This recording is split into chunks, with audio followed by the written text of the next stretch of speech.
मां च यो व्यभिचारेण भक्तियोगेन सेवते सगुणान् समतीत्यैतान्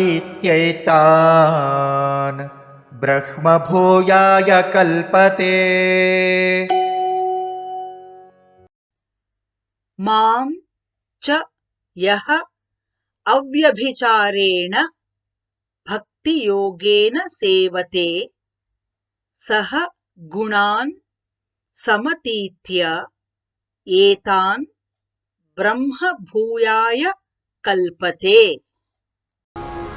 मां च यो व्यभिचारेण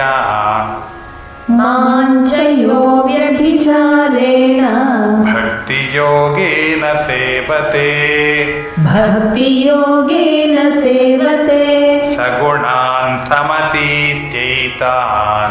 सगुणान् समतीत्यैतान् ब्रह्मभूयाय कल्पते। मां च यो व्यभिचारेण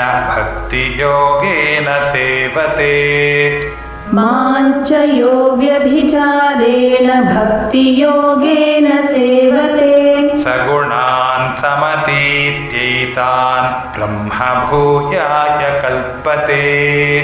सगुणान् समतीत्यैतान् ब्रह्मभूयाय कल्पते।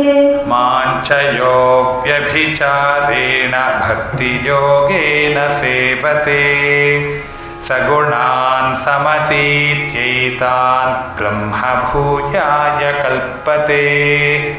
मां च यो व्यभिचारेण भक्तियोगेन सेवते सगुणान् समतीत्यैतान् ब्रह्मभूयाय कल्पते।